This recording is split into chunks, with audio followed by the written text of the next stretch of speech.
Daley has had a distinguished career in both public service and in the private sector. From January 2011 until January 2012, Mr. Daley— And adherence to those principles does truly benefit society. Let me briefly share some of the experiences working with three different leaders in three completely different circumstances to show how different characteristics of leadership can direct us towards positive results. They are President Bill Clinton, who, as mentioned by the Dean, I served as special counsel on the passage of the North American Free Trade Agreement. Jim McNerney, Chairman and CEO of Boeing Corporation, which I served on the board, and President Obama, whom I served as Chief of Staff on the night justice was served on Osama bin Laden. In his fight to pass NAFTA, President Clinton showed the importance of a courageous commitment to principle and the need for long-term perspective as you make your decisions. To get the agreement through Congress, the President had to take on labor unions that had been vital to his election as President. He also needed to win the votes of Republicans in Congress and persuade this country that it was a moral and economic imperative that we open our markets to free trade. Opponents argued that a giant sucking sound from Mexico would make millions of U.S. jobs disappear. The entire commercial aviation industry, Ross Perot said, would move to Mexico. But because of Bill Clinton's leadership, we passed a trade pact that strengthened our economy, prepared the U.S. workforce to better compete amongst lower cost labor from China and other markets, and it also helped millions of people around the world move from poverty to a better form of life. Jim McNerney took over the Boeing Corporation under the most difficult of circumstances. His two predecessors had been ousted under scandalous circumstances in a mere 15 months. The company's most important and new initiative, the launch of the 787 Dreamliner, was already months behind schedule and plagued with problems built into a complex global system for assembling a new aircraft. It would take 5 years to unravel the challenges. McNerney had to delay first delivery of the aircraft 8 times. But he believed in the new all-composite aircraft. Instead of backing off, he doubled down. He built a new assembly line in South Carolina so production could speed up. He fixed the supply and design problems. He kept the confidence of customers, investors, and employees. The 787 arrived 3 years behind schedule. But this aircraft will be the key to Boeing's future and essential to the future of commercial aviation. Today, the company is experiencing a surge in profits. It takes about half as long to build a 787 today than it did when the first one rolled off the production line a mere 18 months ago. Working for President Obama, I witnessed the most consequential moment of my career in public service, when the President gave the order to eliminate Osama bin Laden. In making this decision, the President exhibited how meticulous preparation can give a leader the freedom to make a difficult decision with confidence that matches his conviction.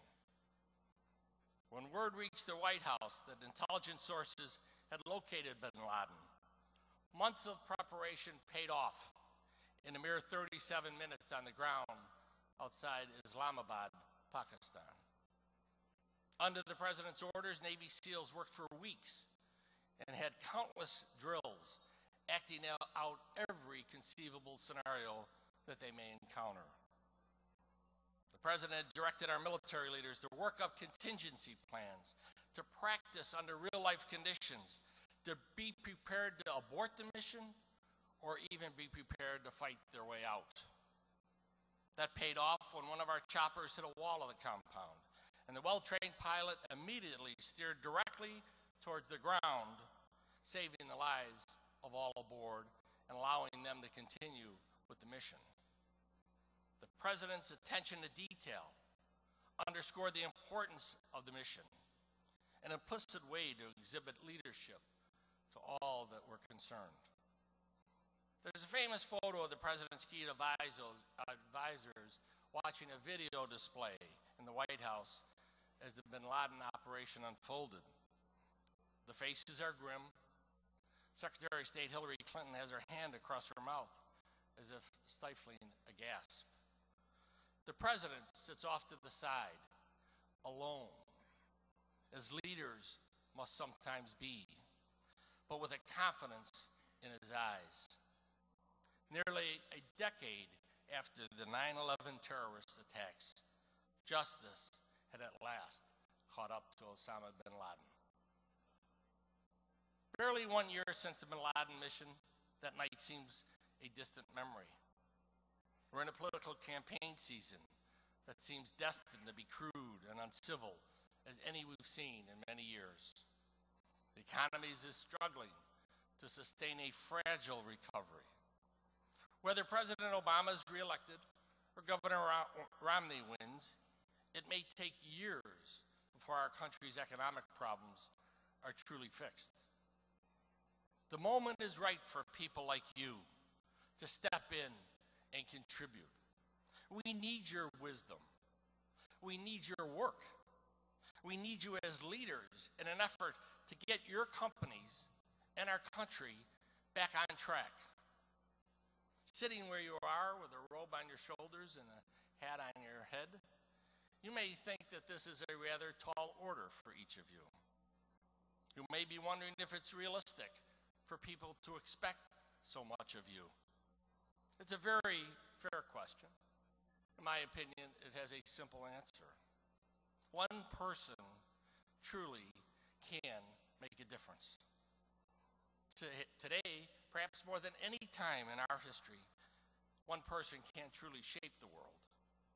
One person with vision, drive, will, and character can harness technology. You can raise capital, invent new markets, create jobs, and contribute to a better life for people across our country and truly across the world. What do you have in common with the people that I've mentioned?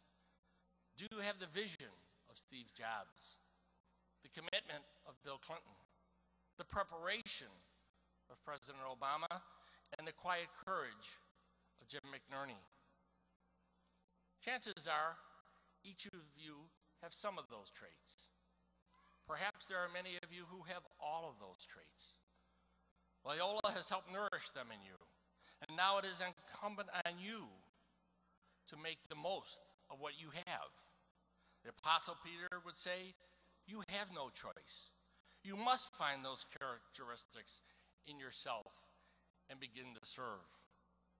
Michael Sandel says, we are becoming a market society and deplores the fact that market values are seeping into all aspects of human endeavor. But there is an antidote for this trend, and that antidote is the very human characteristic of leadership. That antidote is embodied in each of you. Go connect the dots.